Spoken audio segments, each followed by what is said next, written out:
You're listening to the Cycling Podcast Féminin in association with Rapha, the fastest clothing in the world tour, the home of cycling with character. Ride and watch with Rapha in 2019 as they partner EF Education First and Canyon SRAM.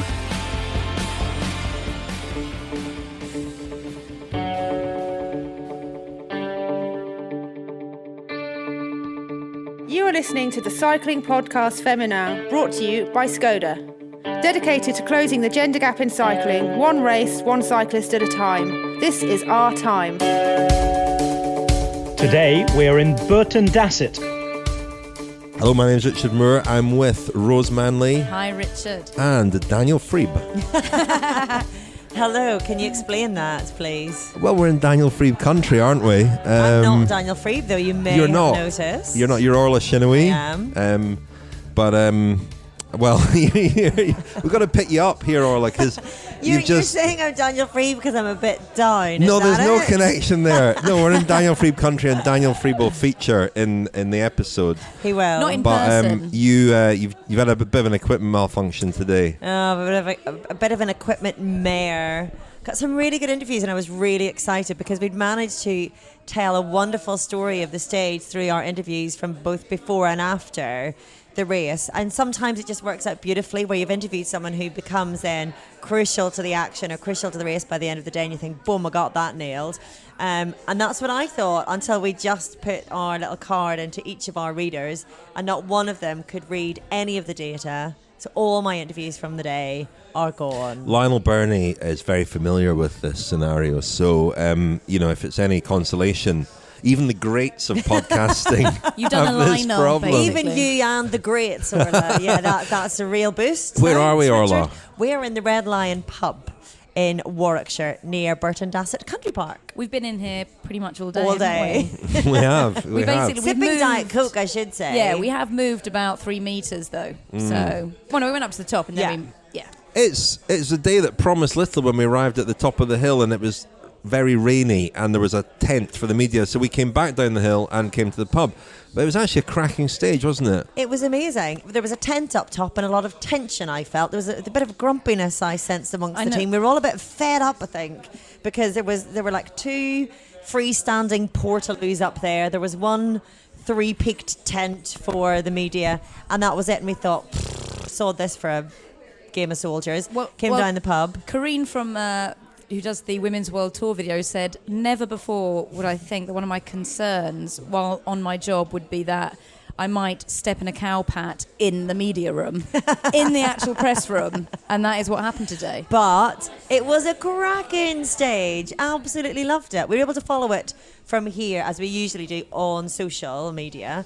But then, because there were 3 laps of the country park to finish with, we got to see what felt like an awful lot, not just of the race, but of the action, because every time it came past, things were different, and we had different riders out front, or the gaps had changed or whatever, and it felt like a really exciting race, not least because it was so fast, and you could really see the pain on the riders' faces as they were going past, which I kind of love sadistically. I also was able to recce the circuit. I rode the circuit. Did I still hold Did I hold on to the King of the Mountains there? You're our Queen of the Mountains. For the climb, or was that beaten? I haven't checked. I think the answer is you were beaten. We must check that. We'll check that. Allegedly. We'll check that later. We'll check that later. But Orla, lots of literary ghosts in this area.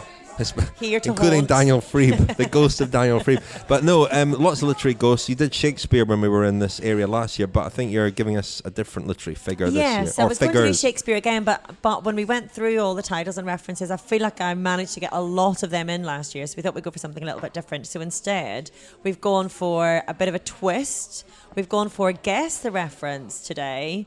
Is it Philip Larkin or is it Daniel Freeb?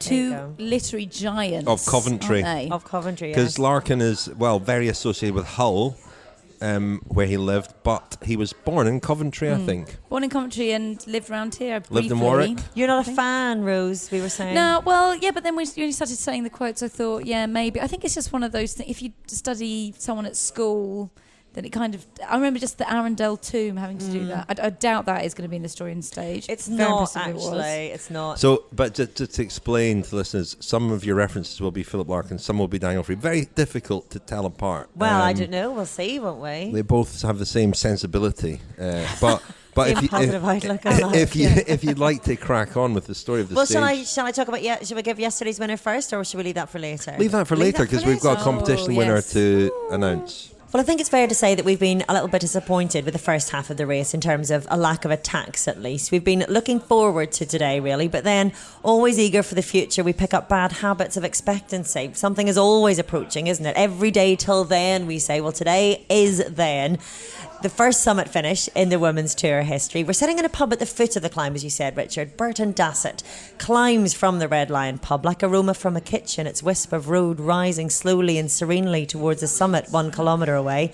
The race did a circuit of Burton Dassett Country Park, 3 laps to finish the longest stage of this year's race. And Sarah Roy made the first move with a whole 128 kilometres to go. She started the day 5th overall, just 6 seconds down. So a bit of a surprise, really, that she got to go and build up such of a lead in the end. She was joined by Femke Marcus of Park Hotel Valkenburg and Charlotte Becker of FDJ. And between them, they took both intermediate sprints and built up a lead of 8 minutes 20 seconds at one stage.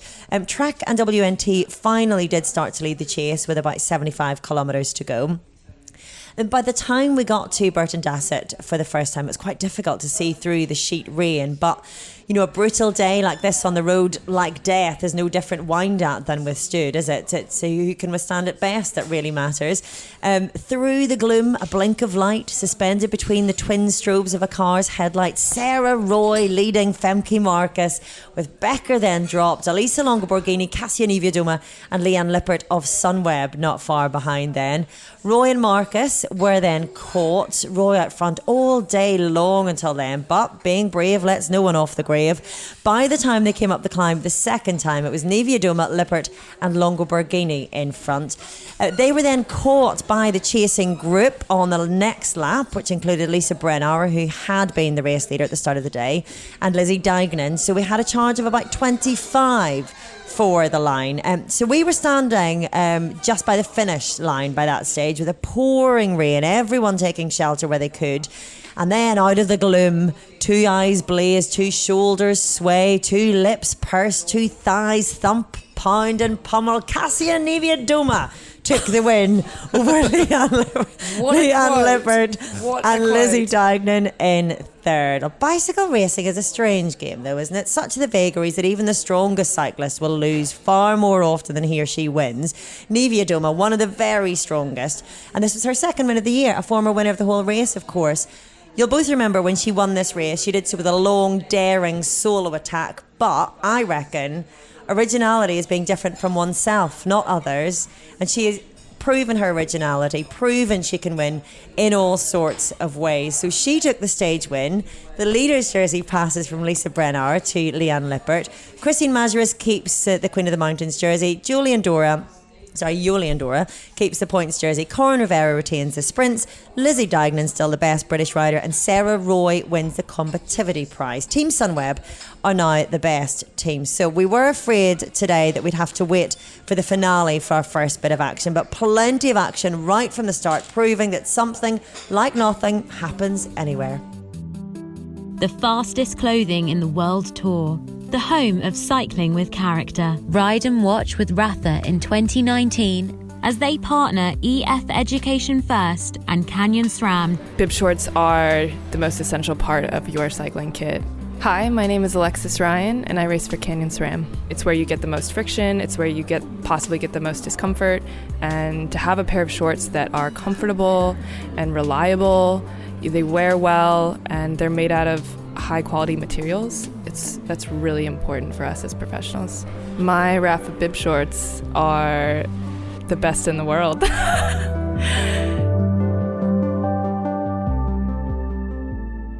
Thank you very much indeed to Rapha, our headline sponsor. Now, we will be presenting Pédaleuse de Charme at the Women's Tour, so please send us your nominations for Pédaleuse de Charme for the week. I'm expecting a couple of T-shirts to be at our hotel tomorrow night. So we'll be presenting them on the final day.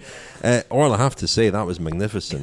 Thank your you. best so far. Do you think? The way you weaved Freeb, well, there was a Freeb-Larkin mashup there, which I thought there's our entry for the British Podcast Awards next year. Straight away. I mean, Freebkin. I just couldn't believe how difficult it was to tell them apart. I have no idea. Well, yeah, I mean, some actually, even reading them, I thought, could that be Larkin? It could be. And even though I knew it was a Freeb quote, I'll be very excited to read the entries to this. If anyone gets this right, I don't know, what can we do for them? Because that would be very impressive. I'm gonna ask Science and Sport, our other sponsor, for a bundle of sports nutrition products. So, yeah, Science and Sport bundle will be winging its way to you if you can identify all the references and who said what. You don't need to say what they're from, what work they're from. If you can just correctly identify the quotes, then that will be... From the Freeb canon. Yes, I'll be very impressed. I enjoyed that performance. That was really good, Orla. I mean, I'm looking forward to the next 2 days already, if only for... Sorry, if only for that. from here. No, excellent. Well done. Well, I think the stage deserved that, actually, because it was a good stage, and we were able to watch quite a bit of it. And big break, 8 minutes they had at one point. It was very surprising to see that, and quite a big chase obviously happening behind to bring them back. And the first time up the climb, we were standing at the top of the climb, and it was my tip, Elisa Longo Borghini, who seemed to be driving it forward at that point, followed by Kasia Niewiadoma. My tip. And the big surprise, Liane Lippert. And Ellen van Dijk was there or thereabouts. Lisa Brenner sort of chasing to try and defend her jersey.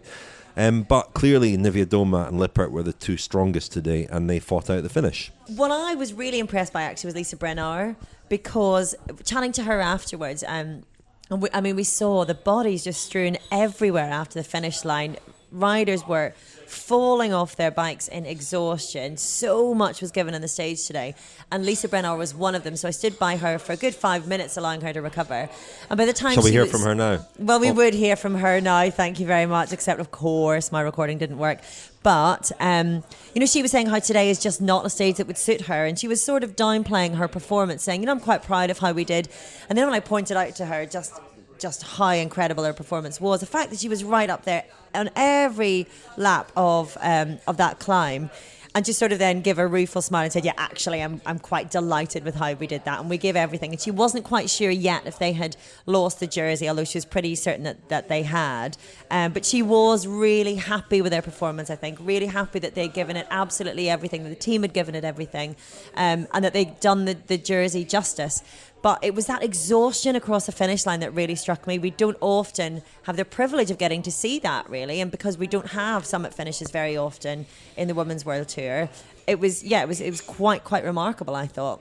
Well, a success, wasn't it, as a first summit finish in the race, I think? Yeah, it was great. And what I was thinking, because I know that before I've always said, Kasia Niewiadoma, she doesn't actually win that much, but obviously she's done very well this year, winning Amstel Gold, now winning here.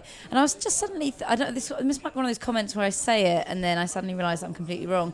But I'm wondering if there's not enough of those kind of summit finishes, because it was kind of odd being up, when you're up there and there's nothing around you, and you have to do difficult logistics moving your car. And I'm used to doing that at men's races, but not very often used to doing that at women's races. So I'm wondering if Kasia perhaps doesn't win as much as she could because she doesn't actually have as many opportunities with that kind of race. She needs a tough climb, doesn't she? Yeah, I think the tougher the better is kind of how she functions. But it was a great victory from her. But I thought Liane Lippert, if that finish line was just slightly further, Liane Lippert would have caught her, I think, because she was really coming up like a steam engine. She went so deep. I mean, Richard, you spoke to her afterwards, and just watching her trying to recover was quite a sight. Well, let's hear from her, because she collapsed onto the very wet ground, cow dung and sheep excrement all around. It was mucky up there. It was mucky up there. It wasn't glamorous. It wasn't glamorous. She threw herself to the ground, and she was really in quite a bad way, and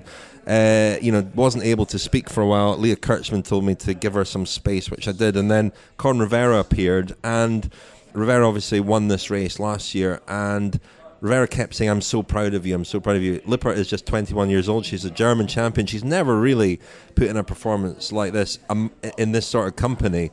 So a real kind of breakthrough ride for her today. We will hear a little bit at the start of this interview. You might just hear Con Rivera saying that to her, and then you'll hear me speaking to her. She was pretty overwhelmed by it all. The second part of the interview is actually once she'd realised that she was in the leader's jersey, and she'd ridden all the way back down the hill to the bus and had to ride all the way back up again when she realised she'd won the stage. So here she is, just beyond the line and then just behind the podium waiting to get the leader's jersey. I'm so proud of you. Yeah, and that was an incredible ride you managed there. You went with two of the best climbers in the world up this climb. Yeah, I can't believe it actually. It's just unbelievable. I can't believe it. Where's this form come from? From hard training and confidence in my team, and my team was riding super strong for me, and also the trust they gave me. I'm still so young, and I'm the leader in this kind of races, and Well, we saw the kind of effort that you obviously had to make. You dug very deep there. Yeah, for sure. It was extremely hard. It's brutal, that final. And you went to Corin as soon as she came across the line. Was she the intended leader for the team today? No, the team went for me today. She's still good in GC, I think, but you will see. So another 2 tough stages. Are you confident about those? Yeah, looking forward. You were on your way back down the hill, were you, when you heard that you were in the leader's jersey? I was already on the bus actually, and then I needed to climb up the climb again, and everyone was cheering at me, so it was kind of funny. I mean, you dug pretty deep the last time up the climb, so what was it like coming up again? Yes, I went all out, and I saw Kasia in front of me, and I was like, I'm coming closer, but yeah, for sure she was super strong, but I'm happy with my second place. And in the jersey now, I mean, what are your thoughts about being in the jersey with 2 tough stages to go? Yeah, I actually need to realize at first what just happened, and yeah, I'm in that Lisa jersey now, and it's my first World Tour podium ever, so yeah, but I have a really strong team. They did it last year, they did super strong last year to protect Corinne, and now I'm in that jersey, but yeah, we will see. I try my best. You got a chance of winning this race overall?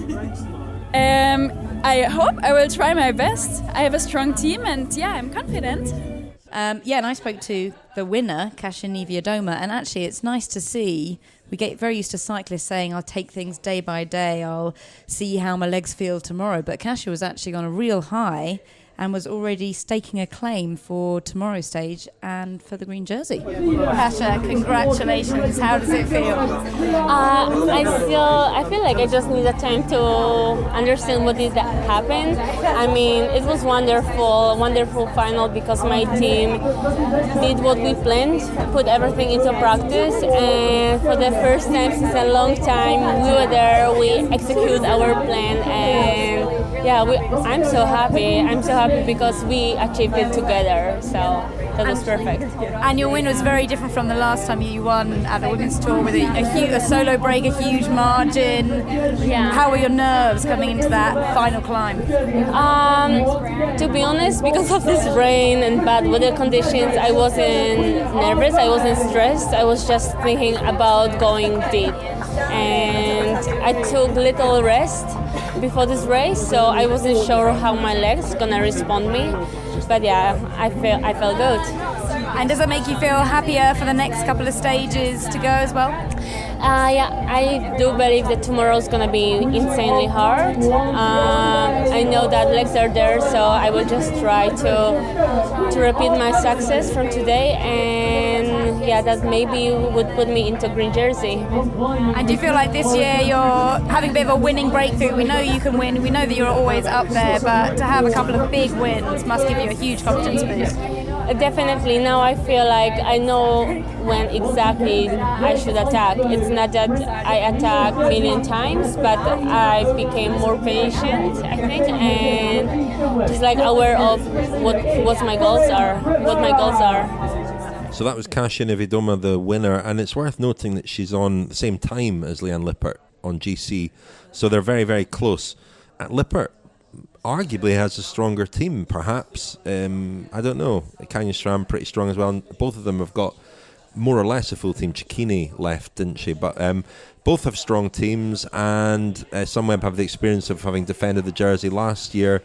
And it's going to be quite interesting. I don't know that will be a factor, given that tomorrow especially is such a tough stage. I think it will be interesting to see, because when I spoke to Liane Lippert at the start of the stage today, it was very much about Corrin's chances in the overall, and I was asking her about the fact that they were all trying to soak up as many of the the intermediate sprint points as possible, and she mentioned the fact that Corrin Rivera is obviously in the sprint jersey, but that was a target for the overall GC. So it'd be interesting to see how that plays out on the road tomorrow. Where's Corrin at the end of today? I don't have it in front of me. She's 40 seconds back 40 on seconds GC, back. which is quite a chunk at this stage, isn't it? So already. Interesting to see whether Lippert then becomes that defended rider. I guess it depends on how well she recovers from the efforts of today, really. The gaps are opening up. I mean, Lizzie Deignan is still there. I thought, she did a very good ride today. I think she's at the end of her tether. She's at the end of a big block of racing, and it almost feels like she's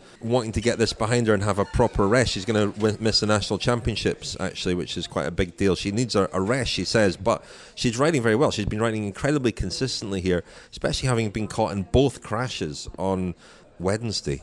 So she's doing brilliantly, but she'd always keep saying, I think it was in stage 1, she said, that was just too long, too much time for me to think. I'd much rather be sitting on the sofa. And again today, when we caught up with her behind the podium, we asked her how it was, and she just sort of rolled her eyes with a smile though and said, it's just such a long time to be out there. I think she just wants to get the race finished. Yeah, but she's there. Amazingly. She's 3 seconds down only, and she's been up there every day, and she's the best place in what is a very strong team. And we saw Longo Borghini she faded a bit today. Longo Borghini. I was going to say, actually, I mean, Lizzie's going to have to carry the torch for Trek Saver, because Longo Borghini is now 55 seconds back, and we thought one of us said Longo Borghini was going to win the stage, but so she after all of those efforts she faded, and then that means 55 seconds back. I mean, Lizzie's the one that's got to do the work over the next couple of days. Well, shall we hear from Lizzie Deignan now? You spoke to her, Rose.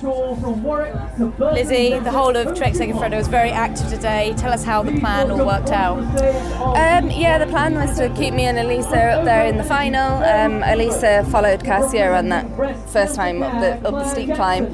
And showed obviously that she was the strongest, but we didn't know coming into the final whether it'd be more of a sprint, so they led me out, Ellen and Elisa, but actually it probably wasn't the best tactic, I think, because Elisa was stronger. How would you might have been played differently in hindsight?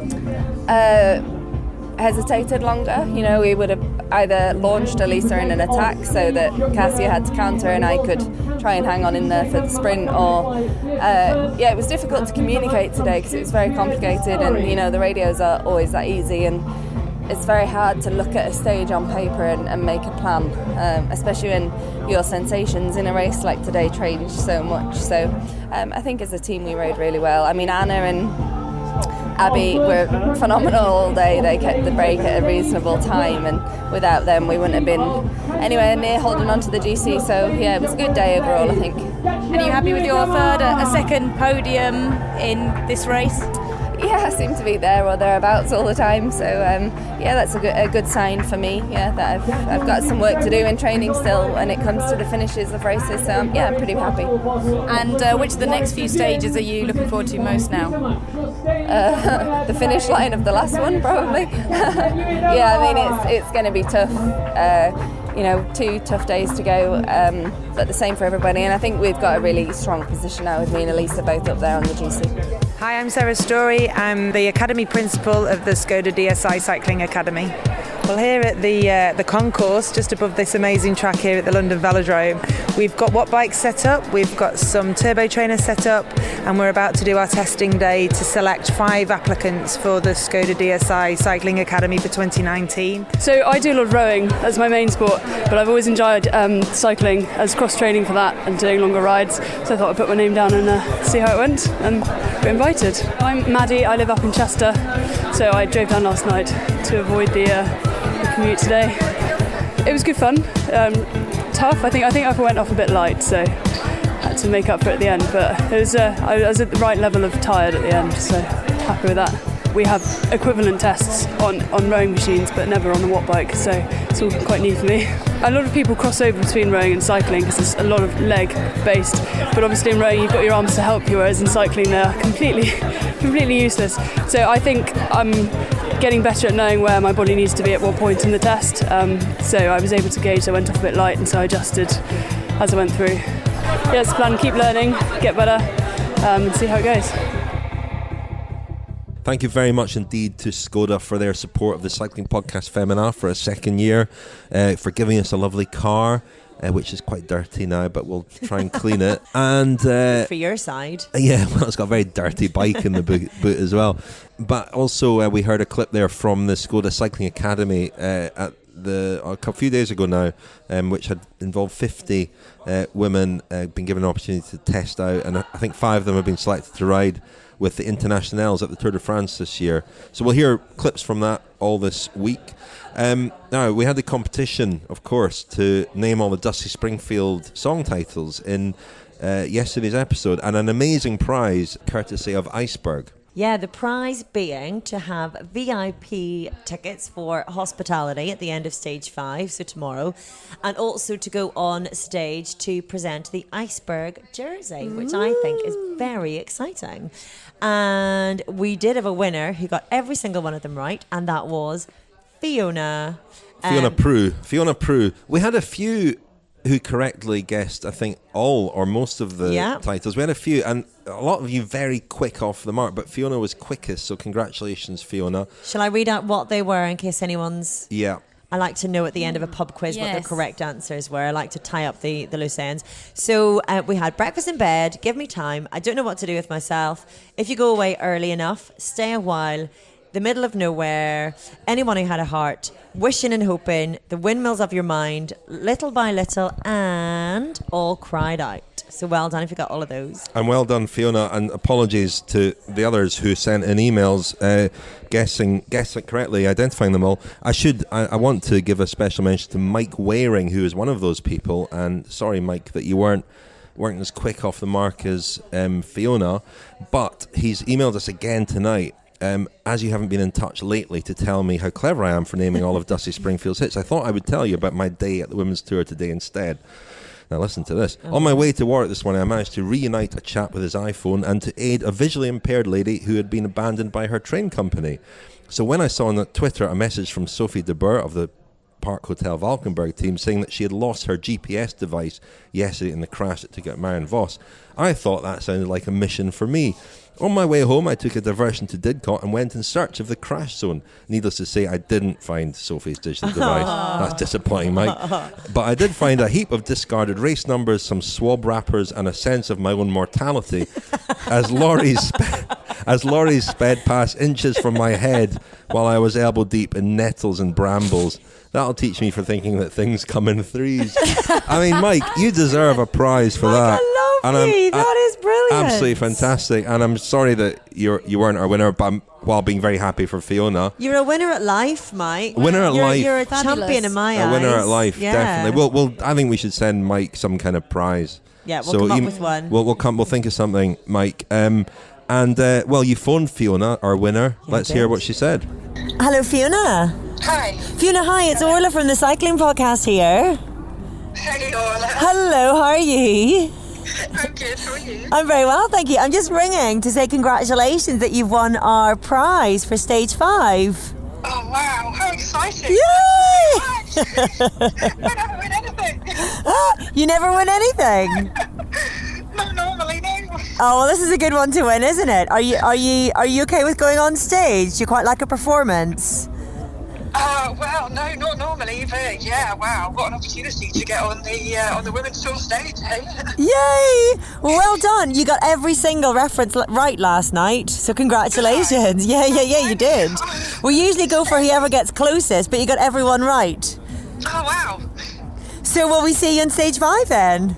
Oh, absolutely, I'd love to. Thank you so much. Oh, excellent. I'm so happy. Me too.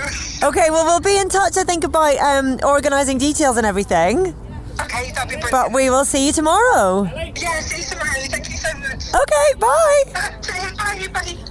So that was very delighted Fiona, but an even more delighted Orla by the sounds of things. Well, I felt like I was one of those sort of breakfast radio show hosts. You know, when you're ringing up. You like being the bearer of good news, don't you? Who doesn't like being the bearer of good news? I felt like I was giving a gift to someone. Daniel Freeb. Only because we're linking him in thematically here. You're in your element. I do like giving good news. Who doesn't? I did realise by the end that I was sounding more excited about the whole affair than Fiona was, but that's because we get to meet her tomorrow. I think it's wonderful. Well, and it's exciting that we get to give such an excellent prize. Yeah, thanks Iceberg for that. That's very generous of them, and thank you for thinking of us for that. So today, I mean, a lot of we've been crying out for attacks and action and drama, and we got it today at the end, obviously, when these strong riders emerged. But Sarah Roy of Michelin Scott was one of the riders that featured in the big break. She's more of a sprinter, won a stage last year into Leamington Spa, didn't she? And it was stage 4, wasn't it? It was the very same stage last year. It may well have been. And she had a nasty fall. She was involved in that first crash yesterday, and it's got quite a nasty wound on her arm. So good effort by her today to get up the road, and spoke to her at the finish. That was a big day out you had. Was that a plan today, or was that just a position you found yourself in? I don't think any rider plans on a 140-something breakaway, especially not on your own. But I wasn't feeling that good out there today, so I thought I'd just do a bit of an attack to set up my teammates so they could have an opportunity and just get things going a bit. There was a big lull in the peloton, and I just thought, why not? Just found myself in the position in the end, and then it was perfect actually for my teammates and Grace Brown, who is a good little climber, and it was an awesome opportunity for her to follow the favourites and be set up well into the finish climb. How were you after the crash yesterday? You've got arm bandage there. Yeah, I'm pretty sore like most people, I'm sure. Nothing significant, just the usual bumps and bruises, so yeah, all good. Well, that was Sarah Roy. A sleeper in the top 10 is Lizzie Banks, the Bigla rider, who they came with just 4 riders, of course. Now they're one of the biggest teams in the race. They're down to 3 now. Okay, but no. They're also down. There are a lot of teams that are they're not looking quite so small, struggling a team for as they bodies. have been. Yeah, and those 2 CCC riders rattling around in that huge bus. Yeah, I spoke to them this morning, and I spoke to their DS as well. Yeah, I mean, it's an odd situation, isn't it? And the bus is going to go, surely. Well, what are they going to travel around in then? They can't really do that, can they? It's like I was chatting to during our coverage of the Giro recently, and Bradley Wiggins was saying that whenever they start to pack up the bus around you if you're the last one out on the time trial course, it's so demoralising. They can't take the bus off them now. So they're going to just keep the bus for morale. But they've got the bus. They've also got the camper van and Marianne Voss's dad. Yeah, dad, mum, cat and brother are all continuing with the rest of the race because they've got their boat booked at the end of the week. We'll hear from Henk Voss in the final part of the podcast. What Haroon was saying, the DS, he was saying that obviously now they get their opportunities to go for whatever they want. They've got an absolute freedom, and you have to frame it that way, don't you? You have to do something to turn it around. The riders themselves were saying, yeah, it's a bit lonely on the bus. They feel like they are rattling around a little bit, but they can do what they like now in the race, so it would be good if they could do something. They were aiming for a showing in a breakaway at some stage, or going for a stage win, so they've got 2 more stages left to show themselves there. Jeroen Blijlevens, a very good rider in his day, but most famous, of course, for punching Bobby Julich on the Champs-Élysées one year after the final stage of the Tour de France. I hope you didn't have the similar run-in then. No, watch yourself. Anyway, I mentioned Lizzie Banks of Bigla, and Rose, you spoke to Lizzie Banks at the start and Leah Thomas at the finish, I believe. So I spoke to Lizzie Banks at the start because she's also from this area. Orla, you met some of her family. Yeah, her and family friends. were at the finish line, and she was full of smiles. She was about the last rider off the climb because she was just chatting away to her family, and I said, wow, I can't believe you're still smiling after how brutal that stage was. And she was right up there all day. I said, well, why wouldn't I be having my family here? This is a brilliant stage, a brilliant day. Such positivity. I've got a total girl crush on her now. I love her. Yeah, and Lizzie Banks has been doing so well recently. She's had 7 top 10s this season. She came 3rd in the GC and the LC Jacobs just the other week, so she's really in form. And alongside her is Leah Thomas, and they are very similarly matched in terms of their talent. Banks and Thomas, and they're very good friends, and so they... And 9th and 10th on GC now. They're 9th and 10th on GC. They finished 6th and 7th on this stage together. I think when we saw them go past, they were really attacking, and they really got into a great game of kind of playing off each other's talents. I mean, Leah Thomas, you might remember from last year's La Course, she made an amazing solo break. She was ahead for a very long time. She's a great time trialist, and yeah, it'd be really interesting. We thought that Bigler would come with 4 riders, now 3, and not be able to do anything, and here we are. What an amazing result. So let's hear from Lizzie and Leah.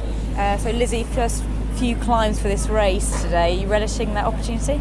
Yeah, it's a really good kind of climb for us with Leah and I, and it's really nice to have both of us there because, yeah, when the race has been kind of at the pointy end so far, we've both been able to kind of be there, encounter. We're a really small team. There's only 3 of us, and we only started with 4, so it's really hard for us to be aggressive. But we've always been there when we needed to be. And unfortunately, we lost Julie Leth in the crash yesterday. She's pretty bashed up, but she is okay. So yeah, she was a pretty key rider for us. So it's going to be even harder today. But I think despite the fact that we're small, we're pretty strong.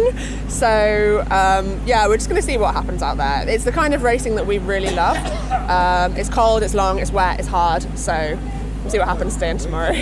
And do you and Leah have a plan between each other, or you're just going to talk about it on the road? Yeah, we have a plan, but we also work really, really well together. We're really good friends as well off the bike, and I think that's really helpful because you just know what to do. And the way that we were racing the past 3 days, it was perfect. Like, she would go, I would go. We didn't even have to speak. I mean, my radio wasn't working, so we couldn't speak. but yeah, we didn't need to, and yeah, we knew exactly what to do. And like before we even discussed the plan, we knew exactly what we needed to do today. So yeah, we're excited. There's kind of no pressure on us. Nobody's looking at us. We're only 3 riders, so we've got the opportunity, and we're going to try and take it today and tomorrow and the next day. So the racing tomorrow is really pretty similar to how the racing in Tour de Yorkshire was, which I really liked and went pretty well for us. So yeah, today is a bit more kind of punchy, short. You've got it on the lap. But tomorrow I think is going to be a really savage day and a really, really good day for us, I hope. Yeah, well, a fantastic performance. Thank you so much. By you and Lizzie. Yeah, we had good fun. Did it work out how you wanted to? Yeah, we're always aiming for the top 10. I mean, it's always nice to land on the podium. But I think we played our cards really well today and gave it our best effort. And there's really strong riders here, so I think overall we're pretty happy. And how did the race develop over the last few climbs? It was hard, like when that break was gone, they had over a 7-minute advantage and kind of putting around. And I personally enjoy it when the racing picks up. So it was nice to really have to focus and really try to put our best foot forward for today's end of the stage. And Lizzie was telling me this morning about how well you two work together. Yeah. This is your talents are very similar, or did you get on off the bike?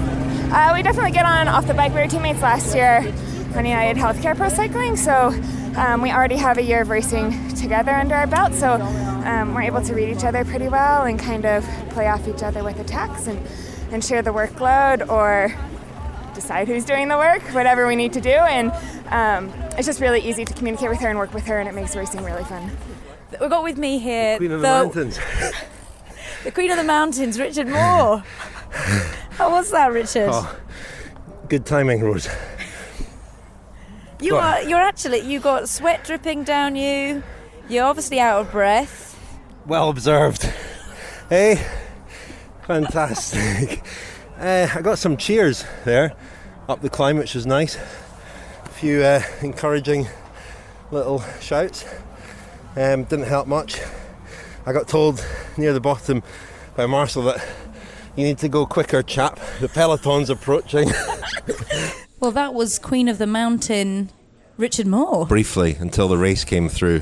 Then I think I lost my title. I like how optimistic you're sounding there. Haven't checked. Almost certainly lost your title, I would say. Haven't checked, see how I compared. Given the pace of that. I did go up the climb initially, without a warm-up, straight from the pub here.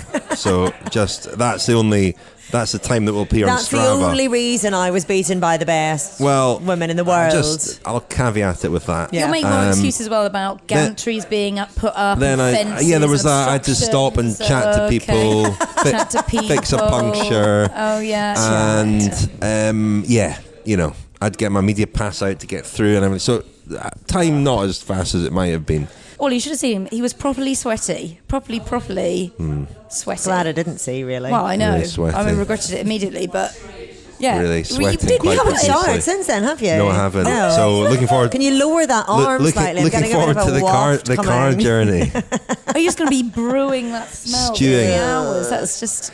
Stewing in my own juices as we hurtle towards Wales. But it was a very it's a beautiful circuit. I enjoyed it. It was nice to get out in between the showers of rain. Nice to get a bit of exercise. Hoping to maybe get another bike ride tomorrow. The Cycling Podcast Féminin is supported by Science in Sport. Science in Sport, fueled by science. Thank you very much indeed to Science and Sport for supporting the Cycling Podcast Féminin and for donating the present for tonight's winner, which I'll tell you about Science and Sport tomorrow. Hopefully that's okay. Very kindly. They'll be great. They'll donate a nice, generous bundle of sports science products, and you can get 25% off all your Science and Sport products at scienceandsport.com with the code SISCP25. I won't do the whole thing. I know all I want to join in.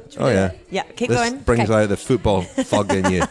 Well, we're in the pub. It's all exactly. Right. I can see setting. next to a little fruit machine. I think it's very appropriate.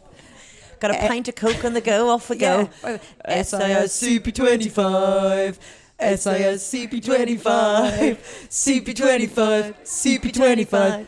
SISCP25.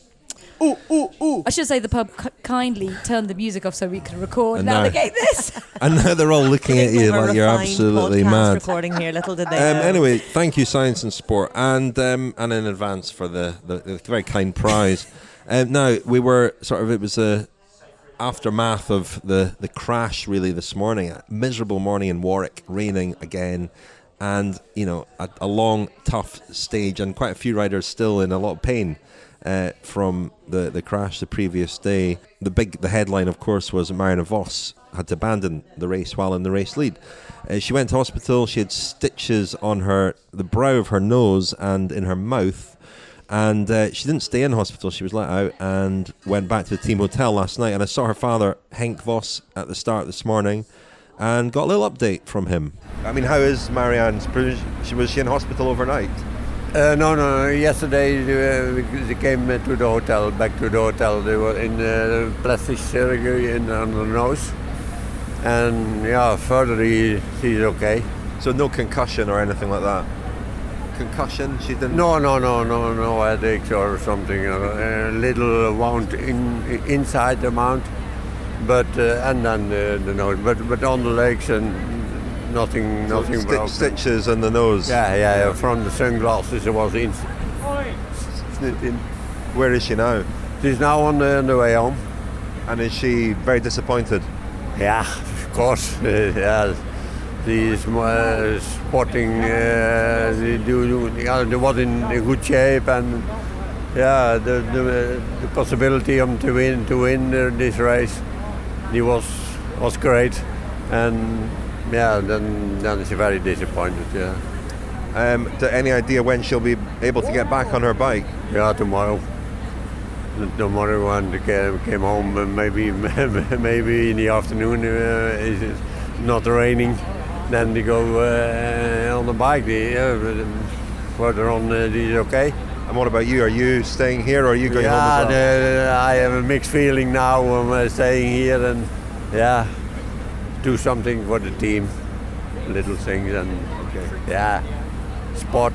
She'll be back though. Yeah, we hope so. So there we are. She returned home to Holland on Thursday, and when I asked him when she'll be back out on her bike, as you heard, he said normally this afternoon today. So she's probably been back on her bike already. She'll be gutted, I'm sure, because she looked in really good shape and in a really good position to do very well in this race. So a real shame. You spoke to Carmen Small as well, Rose. I think, did you see her in conversation with someone else? I did quite a heated discussion with a few members of the organisation. So I thought I would get my microphone in there and find out what was up with that. I mean, she lost half the team yesterday in the crash. She's the DS, of Team Virtue, and they lost half their team in the crashes yesterday. I think she wasn't completely happy with, exactly not how it was handled, but I think, emotions were high, and so I think she also mentions that Sofia Bertizzolo, she was, trying to gee her up for this stage, but actually, unfortunately, Bertizzolo abandoned along with 6 other people today, which is incredible. With no incidents, people are just really feeling their injuries. But this is what Carmen had to say today. Carmen, I saw you in a bit of a lively discussion with some of the organisation a bit earlier. Can you tell us some of your concerns that you might have been raising? Yeah, I think in general, when you have a massive crash like that, there's a lot of chaos and a lot of things going on, and we are all looking out for the better of the rider, and we want just every rider, because I'm outside the car and I'm seeing, 20 people on the ground, and I'm also helping other riders, not just mine, and everyone's trying to help each other in that instant, and there's a lot of chaos going on, and so I think sometimes that excitement or adrenaline or craziness is maybe confused with a different emotion, and so I think we're all trying to do our best for the riders' point, and so there was some confusion with paramedics trying to get everyone moved, and of course we need to move out of the way, but we also need to collect everything to then move out of the way, so it's not simple, and I think yesterday was really difficult for a lot of teams, and now we try to fight another day. And Virtue lost half of your riders. Where do you go from here? Do you have to change your plans completely? I mean, racing with 3 instead of 6 is a pretty big difference, and we still have 3 stages to go, so we need to just look for opportunity and take every day as is, and really we're down to 2. Sophia's in 100%, and we kind of see what happens. So Sophia, is she starting today and hoping to get through it and recover? Yeah, I'm hoping. I think it's a little bit of shock as well with the crashing, and you don't want to see her crash herself like that, and it's really traumatic mentally, I think, so try to get over that mentally is always difficult, and just trying to get through the days and recover as much as possible. So bike racing isn't an easy sport, so it takes really tough people to do it. So that was Carmen Small, DS at Team Virtue Cycling. And, we've got a good race in store, I think, now, haven't we? We're heading into Wales tonight. Got quite a long drive, so we should make a move. But I think it's very close between Liane Lippert and Kasia Niewiadoma, and a fascinating battle should ensue between those 2 riders and their teams. And behind that as well, I think. I mean, Lizzie Deignan is looking incredibly strong and would maybe get a little bit of extra support along the roads and maybe buoy her in some way. But I think the GC battle is looking very exciting now. And given that we're going into what's been billed the toughest stage of this year's race, thankfully we're not going into it like we did last year, whereby there wasn't much action in the run-up to it. Now, things have been split apart a little bit. Everyone has seen what each other has got. We've had that sort of stalemate standoff. Now we've had a bit of action. And so I think tomorrow will be a brilliant day on the road. I'm really looking forward to it. One of us is going to go in the Kanya SRAM team car. Oh, yes. Perhaps you, Orla, if you fancy it. I'd be up for that, for sure. And, we should have some interesting stuff from that tomorrow night. But let's get on the road, shall we, and drive 2.5 hours into Wales. Yeah. Where is it we're going, folks? Wwho can pronounce it, please? We need Rindod Wells. We need Rob Hatch. Nice. That do. Oh, why do you need Rob Hatch? We've got Orla. Yeah. Question is, what are we going to listen to on our playlist along the way? Shirley Bassey. Oh yeah, okay. Bit of Tom Jones. A bit of, what do you call them? Handbags and glad rags. They were Welsh, weren't they? Stereophonics. Could do a bit of that. Manic Street Peaches. Yeah. Come on, Richard. No, we're going to carry on with the podcast we've been listening to, which I don't really want to mention because... Why not? Let's. Well, no? yeah, I mean, we can recommend it, but I would say it's not for a family audience. No. If you're listening with your kids, wait Definitely until you're not. not with your children. Yeah. to listen to this podcast. Dear Joan and Jericha. It won Best Comedy at the British Podcast Awards. Richard was a little bit starstruck. You didn't want to go over and speak to them because you're slightly nervous in about awe what of they them. would say. Maybe they were nervous of you. I think they fantasize over men slightly younger. Sorry. So we'll listen to a bit more of Dear Joan and Jericha for adults only. While you continue to stew in your own juices and we have to endure the exactly. And I think you recommended a podcast as well, Rose, that we were going to listen to. The Tip-Off, isn't it? I did. It's called The Tip-Off. It is exceptional. Very different from Joan and Jericha. Very different. But yeah, that's all about investigative journalism and some of the big stories, how they were found, and really good listen. So maybe I'm in the mood for more comedy as well. I think maybe we'll find another comedy podcast along the way. Let's have a few laughs, shall we? A few giggles, eh? Team? Hey, who's up for it? She's getting out of Larkin Freeb country and she's on a high. Leaving it behind towards an evening of mirth and raucous laughter. Let's do it. Do you think Daniel will listen to this? No. So we're all right. We can say what we like. Absolutely no chance. He'll read the tweets, though, if people are then reacting on Twitter. He certainly will. And then he'll, Yeah, so he's don't busy. tweet him. Just leave him be. Just let him continue his blissful ignorance. Yeah. And let him know he's ever been mentioned. Nobody listen to this. Please don't alert Daniel to his ubiquity in tonight's podcast. We should remember. We do have a new nickname for him now, though. I mean, Oh, yeah. people have been asking about a nickname for Daniel. Philip Larkin. There we go. It's quite a long nickname, isn't it? Larkin. Just call him Larkin. Larky. Yeah. Because it sounds jovial, doesn't it? Larky sounds quite jaunty. We'll see if that catches on. Anyway, let's get in the car and Before, Yeah. press conference, Richard. Oh yes, press conference. We're going to do a post-women's tour press conference. Please do send us your questions. Well, phone in your questions. Leave a voice memo at the number +44 7971 338 205 +44 7971 338 205, and it's a voice memo on WhatsApp, please. If you can leave a question there, and we'll endeavour to answer it over the next couple of days. Also, please send us your nominations for Pedalers de Charme. That's all for now. Thank you very much, Rose. Thanks, Richard. Thank you, Orla. Daniel. You both. You're listening to the Cycling Podcast Féminin, brought to you by Skoda, dedicated to closing the gender gap in cycling, one race, one cyclist at a time. This is our time.